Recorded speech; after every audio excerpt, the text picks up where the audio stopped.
스크린을 보시면서 같이 함께 한 목소리로 봉독하도록 하겠습니다. 마가복음 14장 32절부터 42절까지 말씀 함께 봉독합니다. 시작. 그들이 겟세마네라 하는 곳에 이르매 예수께서 제자들에게 이르시되 내가 기도할 동안에 너희는 여기 앉아 있으라 하시고 베드로와 야고보와 요한을 데리고 가실새 심히 놀라시며 슬퍼하사 말씀하시되 내 마음이 심히 고민하여 죽게 되었으니 너희는 여기 머물러 깨어 있으라 하시고 조금 나아가사 땅에 엎드려 될 수 있는 대로 이때가 자기에게서 지나가기를 구하여 이르시되 아버지여 아버지께는 모든 것이 가능하오니 이 잔을 내게서 옮기시옵소서. 그러나 나의 원대로 마시옵고 아버지의 원대로 하옵소서 하시고 돌아오사 제자들이 자는 것을 베드로에게 말씀하시되 시몬아 자느냐 네가 한 시간도 깨어 있을 수 없더냐. 시험에 들지 않게 깨어 있어 기도하라. 마음에는 원이로되 육신이 약하도다 하시고 다시 나아가 동일한 말씀으로 기도하시고 다시 오사 보신즉 그들이 자니 이는 그들의 눈이 심히 피곤함이라. 그들이 무엇으로 줄을 알지 못하더라.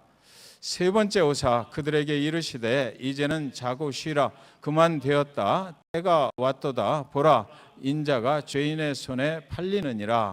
일어나라 함께 가자. 보라 나를 파는 자가 가까이 왔느니라. 아멘. 오늘 말씀 나눌 때 생명의 주인 하나님이라는 제목을 가지고 함께 나누겠습니다. 잠시 기도하고 말씀 보겠습니다. 하나님 감사합니다. 오늘도 우리의 생명의 주인이 하나님이신 것을 믿습니다. 우리를 구원하신 분이 하나님이시고 우리를 구원하실 분도 하나님이시고 영원한 천국까지 인도하실 분도 하나님이십니다. 우리가 참으로 고난의 주간을 맞이해서 그 구원을 이루시기 위해서 이루어 주시기 위해서 예수 그리스도 당신의 아들이 이 땅에 오셔서 어떤 일을 하셨는지를 기억할 수 있도록 하나님 도와주시옵소서. 오늘 말씀 속에서 우리가 다시 한번 주님 앞에 더 가까이 가기를 결단하는 귀한 시간 될 수 있도록 하나님 은혜를 허락하여 주시옵소서. 예수 그리스도의 이름으로 간절히 기도 올리옵나이다. 아멘.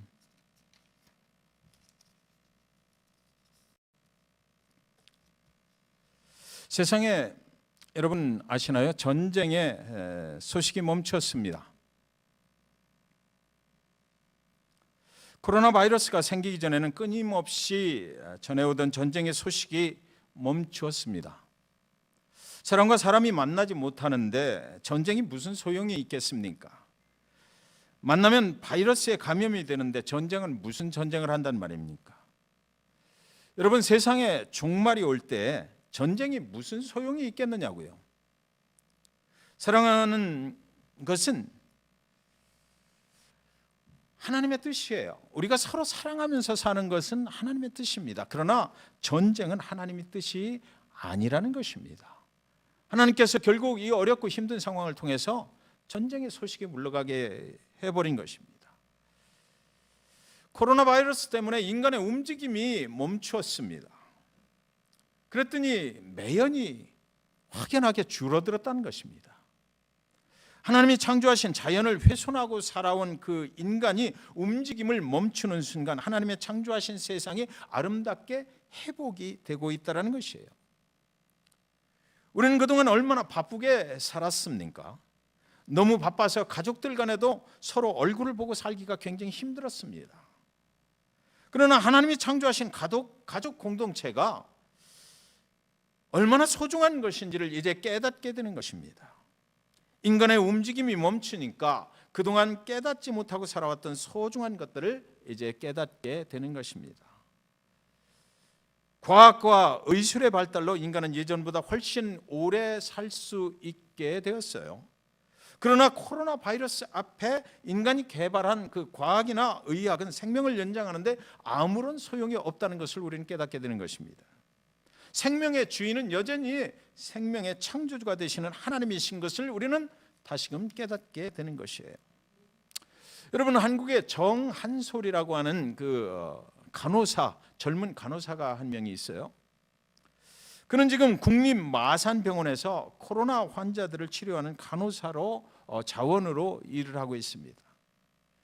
그는 그 일에 자원을 해서 다른 곳에서 간호사로 일을 하다가 그 대구 경북 사태가 그렇게 커지니까 간호사들이 부족하니까 의료진이 부족하다는 소리를 듣고 그곳에 자원하는 신청서를 내가지고 지금 그곳에 가서 일을 하고 있는 것입니다. 이 정한솔 청년이 그 위험한 곳에 지원을 할 때에 자기 아버지한테 그 일을 이야기를 안 했다고 그래요. 만약에 아버지한테 내가 지금 대구 경북 지역으로 자원을 해서 그 의료를 간호사로 갑니다 이렇게 말을 하면 아버지는 보나 마나 그 위험한 곳에 네가 왜 가느냐고 허락을 안 하실 것이 뻔했기 때문에 그 아버지한테도 허락을 받지를 않고 그냥 그곳으로 달려가서 지금 그곳에서 일을 하고 있는 것이에요. 한동안 딸로부터 소식이 없자 아버지가 그 정한솔 양에게 전화를 했어요. 그때서야 아버지께 말씀을 드리면 허락을 해 주시지 않을 것 같아서 죄송합니다 아버지, 내가 그냥 이곳에 먼저 내려와 있습니다 라고 그렇게 말을 했다는 것이죠. 아버지의 딸을 사랑하는 마음은 어떤 것이었을까? 그때 그 전화 속에서 그 정한솔 양이 아버지한테 말을 하면 아버지께서 허락을 안 해주실 것 같아서 내가 그냥 자원해서 이곳에 와 있습니다 라고 이렇게 말을 하니까 아버지가 너 왜 그렇게 했어? 절대 거기 가면 안 되는 곳이야 라고, 그 위험한 곳에 왜 갔어? 라고 그 딸을 사랑하는 마음에 그렇게 말씀을 하실 줄 알았던 이 아버지가 그때 그 소리를 듣고 뭐라고 그러시냐면, 한솔아, 내가 며칠 동안 너한테 전화가 안 와서 이미 네가 거기에 가 있는 줄 알았다. 너 같으면 충분히 그럴 애라고 내가 생각을 했다 라고 그렇게 말씀을 하시더라는 것입니다. 아버지의 딸을 사랑하는 마음, 그 딸이 누군가를 위해서 희생할 수 있는 기회가 왔으면 그 딸이 또 그렇게 하기를 원하는 그런 아버지의 마음을 우리가 또 느낄 수가 있는 것입니다. 하나님께서 당신의 아들 예수를 이 땅에 보내신 그 마음이 그런 것 아니겠습니까? 누가 우리 사이에는 소망이 없다라고 그렇게 말하는 것입니까? 우리는 고통 중에 성장하고 있는 것입니다. 우리는 이런 고통을 겪어 나가면서 조금씩 하나님 앞으로 더 가까이 가고 있는 것이에요. 우리가 무너졌던 모든 것들을 조금씩 회복해 가는 시간이 되고 있는 것입니다.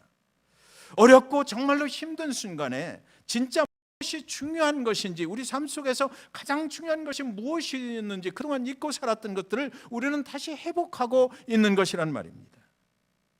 사랑하는 성도 여러분, 이제 벌써 몇 주째 우리는 만나지 못하고 있습니다. 부활주 일에는 저는 다시 만나게 될 줄 알았어요.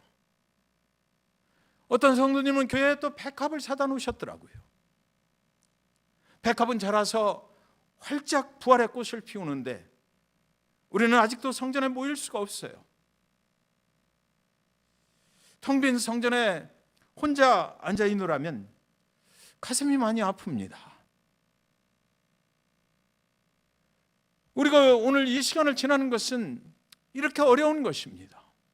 함께 있을 때 느껴보지 못했던 그런 공동체가 얼마나 중요한 것인지를 또 깨닫고 배우게 되는 것이에요. 함께 있을 때 때로는 미워했던 그런 감정들이 잘못된 것이었다라는 것도 깨닫게 되는 것이고, 우리 성도님들이 얼마나 중요한 귀중한 분들이라는 것을 다시금 또 깨닫게 되는 것입니다. 우리는 배우고 있는 것이에요. 우리는 이 어렵고 힘든 시간들을 지나면서 하나님으로부터 무엇이 우리 인생에 가장 중요한 것인지 그것을 다시 한번 회복하고 있는 중인 것입니다. 오늘 본문은 주님께서 십자가로 달려나가시는 중에 어느 날 일어났던 일을 기록해 놓고 있습니다. 주님은 앞으로 당하실 십자가의 고통을 생각하시니까, 하나님이시지만 하나님의 아들 인간의 모습으로 이 땅에 오셔서 그 당할 고통을 생각하시니까 너무나 무거웠던 것입니다. 이 일을 어떻게 내가 감당할 수 있을까, 너무 마음이 찢어지는 그런 느낌으로 제자들을 데리고 이제 기도를 하러 가시는 것이에요. 그 제자들 중에서도 가장 사랑했던 제자들을 데리고 감람산으로 기도하러 가실 때 그 모습이 오늘 본문 속에 기록이 되어 있는 것입니다. 14장 34절에 보면 말씀하시되 내 마음이 심히 고민하여 죽게 되었으니 너희는 여기 머물러 깨어 있으라 하시고 그랬습니다. 제자들에게 너희는 여기서 머물러 깨어 있으라 하셨습니다. 주님은 이미 갈 길이 얼마나 험난한 길인지를 알고 계셨거든요. 그래서 스스로 기도하면 담대한 믿음을 하나님께서 주시리라고 생각했던 것 같습니다. 그 고통의 과정을, 고난의 과정을 헤쳐나가기 위해서 그것이 하나님의 뜻이라면 나에게 담대한 믿음을 주셔야 되는데 그것을 어떻게 나 혼자 할 수 있습니까? 라고 인간 예수는 하나님께 그 능력을 받기를 원해서 기도하러 가셨던 것 같아요. 인간으로서 그 두려움과 스트레스가 굉장했을 것입니다. 차라리 사고로 우리가 죽는다면 죽기 전에 고통이 없이 죽지 않습니까? 어느 날 갑자기 죽어버리니까. 그런데 차라리 또 병으로 죽는다면 고통이 덜할 텐데 주님은 정신적으로나 육신적으로 이미 자기가 어떤 고난을 당하면서 죽음을 당해야 되는지를 알고 계셨기 때문에 그 고통은 이루 말할 수가 없었다라는 것입니다. 미리 알고 그 길을 가는 것이 어디 쉬운 일이겠느냐고요. 14장 35절에 보니까 조금 나아가사 땅에 엎드려 될 수 이때가 자기에게서 지나가기를 구하여 이르시되 아빠 아버지여 아버지께는 모든 것이 가능하오니 이 잔을 내게서 옮기시옵소서. 그러나 나의 원대로 마시옵고 아버지의 원대로 하옵소서 하시고 그랬습니다. 하나님께는 불가능이 없다라는 거죠. 그러니 이 잔을 내게서 옮겨 주시옵소서라고 처음에 기도를 그렇게 시작해요. 죽지 않고 하는 방법은 없느냐는 것입니다. 내가 꼭 이 죽음을 당해야만 되는 것이냐라는 것입니다. 그런데 하나님의 뜻은 또 무엇이냐고요. 그분이 아무리 하나님이시다 하더라도요 인간의 몸을 입으셨기에 주님께서 고통과 핍박과 조롱과 멸시와 십자가의 죽음은 너무나 무시무시하고 두려운 것이었는데도 불구하고 사랑하는 아들을 십자가에 죽이시는 것이 하나님의 뜻이었거든요. 그래서 아버지께 그가 그렇게 요청을 하는 거예요. 아버지 다른 방법은 없을까요? 나를 사랑하시는 아버지 다른 방법은 없습니까? 꼭 죽어야만 되는 것입니까? 꼭 내가 그 일을 해야만 되는 것입니까? 그 기도에 대한 하나님의 대답은 무엇이었나요? 여러분 이 세상에서 온 인류의 죄를 대신 지고 속죄의 죄물이 되어줄 수 있는 자격이 있는 사람은 사랑하는 내 아들 예수 너밖에는 없단다 라는 것이었어요. 그것이 예수님의 아버지가 사랑하는 아들에게 하시는 말씀이었습니다. 내가 죽어야만 되고 너밖에는 그 일을 할 수 있는 자격이 이 땅에 있는 사람 중에 너밖에 없단다. 여러분 세상에는 많은 종교가 있어요. 다른 종교 또 이단 종교들은 인간을 신을 위해 죽여버립니다. 인간에게 고통을 당함으로 신이 영광을 받는다라고 생각해요. 인간에게 고통이 크면 클수록 그들의 믿는 신이 영광을 더 받는 것입니다. 그러나 하나님은 인류를 위해서 당신의 아들을 죽이셨어요. 주님은 그것을 알고 있었기에 하나님께 기도하는 것입니다. 이제 그 기도가 변하는 것이에요. 그것은 죄인을 사랑하시는 하나님의 뜻이었다는 걸 알기 때문에 그래서 주님은 그러나 아버지의 원대로 하옵소서. 나를 통해서 아버지의 뜻을 이루는 것이 아버지의 뜻이라면 이제 아버지의 원대로 나를 사용하여 주시옵소서. 사랑하는 여러분, 우리는 왜 성전에서 만나지 못하는 것이 그렇게 안타까운가요? 왜 성전에서 함께 예배드리지 못하는 것이 이렇게 안타깝게 느껴지는 것이냐고요. 그것이 여러분 우리를 위한 것입니까? 아니면 하나님의 뜻을 이루기 위한 것입니까? 함께 성전에 모여서 함께 예배를 드리는 것이 우리를 위한 것입니까? 하나님을 위한 것입니까? 우리가 성전에서 다시 만나서 예배를 드리는 그렇다면 예전보다 더 진실하고 더 존귀하게 하나님께 모든 정성을 다하여 예배할 수 있을까요?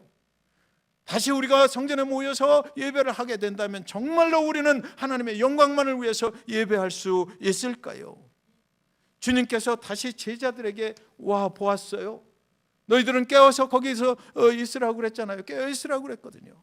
그래서 주님께서 다시 돌아오셔서 보는 것입니다. 14장 37절에 돌아오사 제자들이 자는 것을 보시고 베드로에게 말씀하시되 시몬아 자느냐 네가 한 시간도 깨어 있을 수 없더냐 그러셨어요. 그들은 잠이 들어있는 것입니다. 깨워서 이 심각한 시간에 너희가 깨어 있을 수 없더냐라고 물으셨어요. 잠들어 있는 그들을 깨우셨어요. 그리고 좀 깨어 있으라는 거죠. 주님께서 지금 베드로에게 뭐라고 하시나요? 한 시간만이라도 깨어 있을 수 없더냐. 오늘 본문에서 주님께서 가장 강조하신 말씀은 너희가 깨어 있어야 한다는 말씀이에요. 기도해달라는 것이 아니었습니다. 내가 이렇게 연약한 존재니까 나를 위해서 기도해달라고 하지 않으셨어요. 나의 고통을 이해해달라고 하지도 않으셨어요. 어차피 인간은 주님의 가시는 길을 같이 갈 수는 없는 것 주님이 이미 알고 계셨거든요. 그러나 왜 자꾸만 깨어 있으라고 하신 것입니까? 오늘 본문 속에서 가장 강조되고 있는 단어가 하나가 있다면 깨어 있으라는 것입니다. 여러분, 인류는 오랫동안 영적으로 잠들어 있었습니다. 사랑하는 성도 여러분, 왜 깨어 있어야 되는 것일까요? 오늘이 주님 예수 그리스도 그분께서 천군 천사 대동하고 다시 오시는 바로 그날이 될지 우리는 알 수 없기 때문이에요. 주님은 다시 또 기도하러 가셔요. 기도하신 후 다시 제자들에게 또 돌아오십니다. 역시 그들은 잠들어 있는 것입니다. 아까 깨워놓고 좀 깨어 있으라고 말하고 갔는데 그들은 또 잠이 들어 있어요. 이때 주님은 다시 이렇게 또 말씀하십니다. 14장 38절에 시험에 들지 않게 깨어 있어 기도하라. 마음에는 원이로되 육신이 약하도다 하시고 또 깨어 있어야 된다라고 말씀하시는 것입니다. 그리고 또 주님은 기도하러 가셔요. 계속해서 깨어 있으라, 깨어 있으라, 또 깨어 있으라 말씀하신 후에 그리고 다시 제자들에게 또 기도하신 후에 돌아오십니다. 이번이 세 번째입니다. 그리고 또 뭐라 하십니까? 14장 41절에 보면 세 번째 오사 그들에게 이르시되 이제는 자고 쉬라. 그만다. 때가 왔도다. 보라 인자가 죄인의 손에 팔리느니라. 그리고 깨어 있으라라고 계속해서 강조하신 것이 이제는 무슨 일이 앞으로 일어나는지를 잘 보라라는 그런 말씀으로 변합니다. 그런데 여러분 여기서 깨어 있으라라는 그 히브리 단어의 원래 뜻이 뭐냐면요, 이 앞으로 닥치는 기가 막힌 상황을 잘 조심스럽게 관찰해서 보라라는 의미가 있는 단어입니다. 그것이 바로 다음 문장에 이렇게 연결이 자연스럽게 되어가는 것이에요. 이제 잡혀가고 고통을 당하고 죽임을 당하는 모든 장면들을 깨어서 너희가 잘 보라라는 것입니다. 워치하라는 것입니다. 앞으로 주님이 당하시는 그 고난이 어떤 것인지 잘 보아야 된다라고 말씀하시는 거예요. 앞으로 일어날 일들이 어떤 것인지를 잘 보라라고 말씀을 하시는 것입니까? 왜 하시는 것입니다? 왜 그렇게 해야 되는가요? 왜 제자들은 깨어서 그것을 잘 보아야만 되는 것일까요? 그것은 주님이 성경에 예언된 말씀대로 고난을 당하실 것이기 때문이에요. 주님은 성경에 예언된 말씀대로 십자가의 어린 양 희생 제물이 되실 것이기 때문이에요. 그러나 주님은 성경에 있는 말씀대로 또 부활하실 것이기 때문이에요. 그런데 주님은 부활하셔서 하늘 아버지 우편 보좌로 또 승천하실 것이기 때문입니다. 그런데 성경에 주님이 말씀하시기를 하늘로 올라가신 그 모습으로 다시 주님은 이 땅에 오실 것이라고 약속의 말씀을 하셨잖아요. 그래서 제자들에게 말씀하시는 것입니다. 그것이 그대로 나를 통해서 이루어진다는 것을 잘 보라라는 것이에요. 그래서 깨어서 지금부터 일어나는 일을 잘 보고 기억하라는 것입니다. 그리고 사랑하는 여러분, 그 모든 일들은 이제 다 이루어졌어요.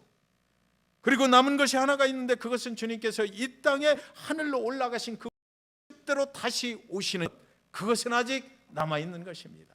그러니까 고통당하시고 십자가의 어린 양 희생의 제물로 바쳐지시고 그리고 죽으시고 다시 부활하셔서 하나님의 우편 보좌로 승천하시는 것까지 다 이루어진 것을 보면 앞으로 이 땅에서 주님께서 다시 오리라고 약속하신 그 말씀도 분명히 이루어질 것을 너희가 알지 않느냐라는 것입니다.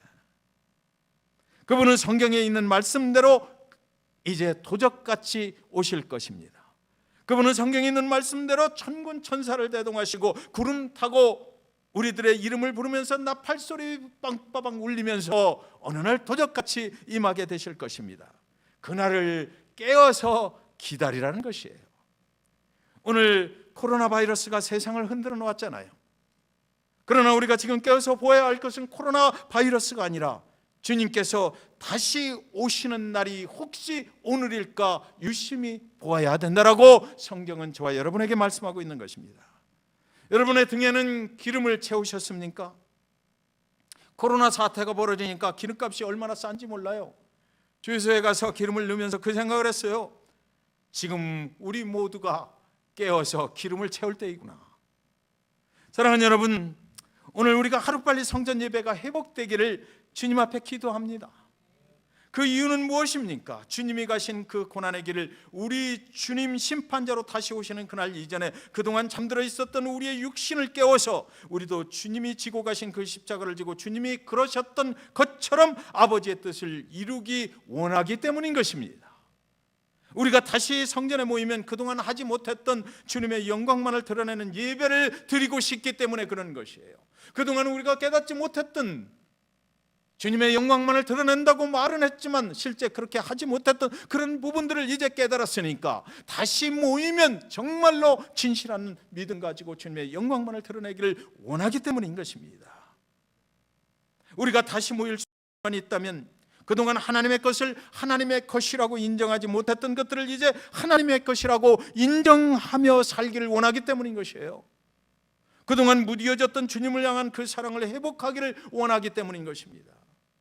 내 생명의 주인이 나인 줄 알고 살아왔던 그 어리석음을 버리고 이제는 주님께 내 생명의 길을 맡기기를 원하기 때문에 우리는 다시 성전에서 예배가 회복되기를 원하고 있는 것입니다. 여러분, 성경에 보면 마리아와 마르다의 집에 주님께서 들리셨다는 잠깐 머무신 그 이야기가 기록이 되어 있습니다.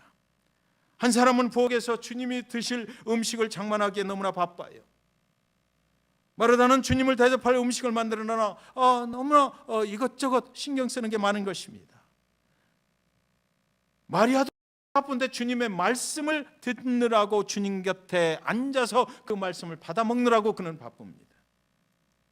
이런 귀한 시간에 주님을 집에 모실 수 있어서 둘은 나름대로 최선을 다해서 주님을 섬기기를 원했던 것이에요. 마르다가 내가 이렇게 바쁜데 마리아가 좀 도와줬으면 좋겠다라고 했습니다. 그랬더니 그때 주님께서 하시는 말씀, 마르다야 그렇게 바쁘게 하지 말아라, 한 가지만이라도 해라 라고 이렇게 말씀하셨어요. 그때 주님이 말씀하실 때 누가복음 10장 42절에 보면 몇 가지만 하든지 혹은 한 가지만이라도 족하니라 마리아는 이 좋은 편을 택하였으니 빼앗기지 아니하리라 하시니라 그랬습니다. 세상의 삶 중에는 빼앗길 것이 있고 빼앗기지 않을 것이 있다는 말씀입니다. 마리아는 주님의 발 앞에 앉아서 말씀을 들어요. 마르다는 주님께 드릴 음식을 만들어요. 둘 다 중요해요. 그런데 주님이 강조하시는 것은 마리아가 듣는 말씀은 영원히 빼앗기지 않을 것이다라는 것이죠. 하나님의 말씀은 없어지지 않는 것입니다. 영원한 것이에요. 변함없는 것입니다. 그 시간에 마르다는 그 음식을 만드느라고 듣지를 못해요. 음식은 사라질 것입니다. 대접하는 손길도 사라질 것이에요. 입는 것과 먹는 것은 다 사라질 때가 있는 것입니다. 그러나 마리아가 듣는 그 하나님의 말씀은 진리이고 영원한 것이고 영원히 빼앗기지 않을 것이에요. 그날 주님이 다시 오실 날이 언제인지 만약에 그날 마리아에게만 말씀하셨다면, 주님이 그날 언제 다시 오실지, 어떤 모습으로 오실지 그것을 그 마리아에게만 살짝 말씀을 하셨다면 그 말씀은 마리아에게는 영원히 빼앗길 수 없는 말씀이 되었을 것입니다. 사람은 먹을 것으로 사는 것이 아니라 하나님의 말씀으로 산다고 했지 않습니까? 그동안 빼앗길 것이 중요한 것으로 살아오지 않으셨나요? 없어질 것에 생명을 걸고 살아오지는 않으셨나요? 사랑하는 여러분, 이 고난주간에 코로나 바이러스 때문에 우리는 많이 흔들리고 있지 않습니까? 여러분의 믿음이 흔들립니까? 여러분의 삶이 흔들립니까? 지금 여러분이 두려워하고 계신가요?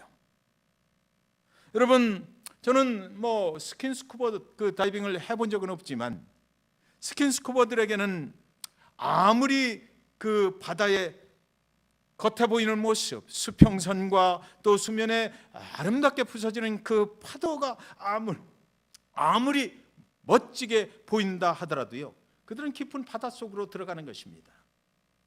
깊은 바닷속에 들어가 보면 그 산호초가 보여지는 그 아름다운 광채, 또 고깃떼들이 한목에 아름답게 떼를 지어서 움직이는 모습, 그리고 또 큰 덩치가 큰 고래떼들이 그 헤엄을 치고 다니는 그 모습이 너무나 황홀하다는 것입니다. 그 장엄함이 수면의 위에서 보이는 그 아름다움보다는 훨씬 뛰어나기 때문에 그들은 그것을 보려고 깊이 들어가는 것입니다. 사랑하는 성도 여러분, 여러분의 인생의 가장 황홀한 순간은 겉에 있지 않습니다. 여러분의 영혼의 깊숙한 곳에서 여러분의 생명을 창조하신 그 하나님을 만나게 될 때 우리는 인생의 가장 황홀한 순간들을 경험하게 되는 것이에요. 바닷물 표면에서 부서지는 아름다운 파도는 바람이 불면 곧 없어지고 변화될 것입니다. 그러나 바닷속 깊은 곳의 그 잔잔함, 그 황홀함의 세계는 겉에서 불어오는 광풍에는 절대로 영향을 받지 않습니다. 십자가의 고난, 그 십자가의 고난은 바로 우리 영혼의 바닷속 깊은 곳에서 우리가 하나님을 만나는 것이에요. 여러분, 오래전에 북한에서 일어난 일이 리얼이라고 하는 책에 쓰여진 것을 하나 보았습니다. 도로공사를 하고 있던 공산주의자들이 그 북한에 예수를 믿는 그 리더격이 되는 김전도사님이라고 하는 분이 있는데, 그분과 26명의 사람들이 이게 공사를 하다가, 도로 공사를 하다가 땅을 파다가 그 땅굴 속에 사람 26명이 들어서 있는 것을, 살고 있는 것을 발견을 하게 됐습니다. 그들은 예수를 믿는 자들인 거예요. 그들을 끌어내서 인민재판을 하기 위해서 황해도 곡산 마을에 그 주민들이 3만 명이 살고 있다고 그러는데 그들 앞으로 끌어내 세웠습니다. 그리고 말하는 것입니다. 그리스도를 부인하라, 그렇지 않으면 죽여버리겠다. 그들은 죽여버리겠다고 그렇게 협박을 하고 또 협박을 했습니다. 그러나 그들은 단호히 거부를 하는 것이에요. 그러자 공산주의자 간부가 체포된 그 27명의 그리스도인의 자녀들 가운데서 4명을 골라서 교수형에 처할 준비를 하라고 명령을 하는 것입니다. 그 어린 생명들의 가녀린 그 목에 밧줄을 걸고요, 그 아이들의 부모를 협박을 하는 것입니다. 내 자녀를 이렇게 죽여버릴 텐데도 네가 그리스도를 믿겠단 말이냐, 그리스도를 부인하면 살려주겠다라고 그렇게 하는 것이에요. 그런데 어느 누구도 예수 그리스도를 부인하겠다고 하는 사람이 없었다라는 것입니다. 대신 그들은 자신의 자녀들에게 그렇게 말을 했다라고 그래요. 조금 있다가 천국에서 만나자. 4명의 아이들은 그렇게 조용히 죽음을 맞이했다는 것입니다. 그런 뒤에 간부들은, 공산당 간부들은 도로 포장을 하는 중기 무거운 그 롤러, 큰 바퀴가 돌아가는 것 있지 않습니까? 그것을 끌고 오라고 명령을 했고요. 그리고 27명의 그리스도인들을 도로에 강제로 눕혀버렸습니다. 그 중기 롤러가, 무거운 롤러가 이제 그 기사가 시동을 거는 것입니다. 그리고 믿음을 포기하라고, 예수를 믿지 않겠다라고 말하면 내가 살려주겠다고 그렇게 말을 했다고 그래요.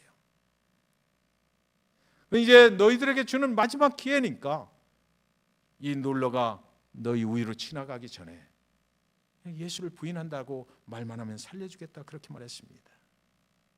그러나 그들은 이번에도 그리스도를 부인하기를 거부했다라는 것이에요. 그리고 기중기 그 놀러의 육중한 원통형 무쇠 바퀴가 조금씩 그들을 향해서 다가올 때 그 그리스도인들은 찬송을 부르기 시작했답니다. 그 찬송이 바로 내 구주 예수를 더욱 사랑, 엎드려 비는 말 들으소서, 내 진정 소원이 내 구주 예수를 더욱 사랑, 더욱 사랑. 이전엔 세상 나 기뻤어도 지금 내 기쁨은 오직 예수.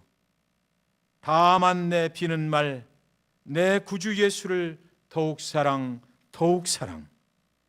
이 세상 떠날 때 찬양하고 숨질 때 하는 말 이것일세. 다만 내 비는 말 내 구주 예수를 더욱 사랑, 더욱 사랑. 사랑하는 여러분, 이제 우리가 겪어나가는 이 어려운 상황 속에서 우리가 무엇을 회복해야 될지를 우리는 깨닫게 되는 것입니다.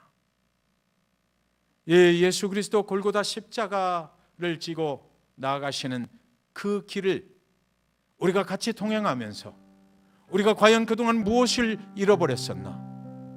우리가 과연 그동안 무엇을 깨닫지 못하고 살았었나? 우리 삶 중에서 가장 귀중한 것이 무엇인가? 앞으로 우리가 믿음 생활을 해나가는데 어떻게 해야 될 것인가?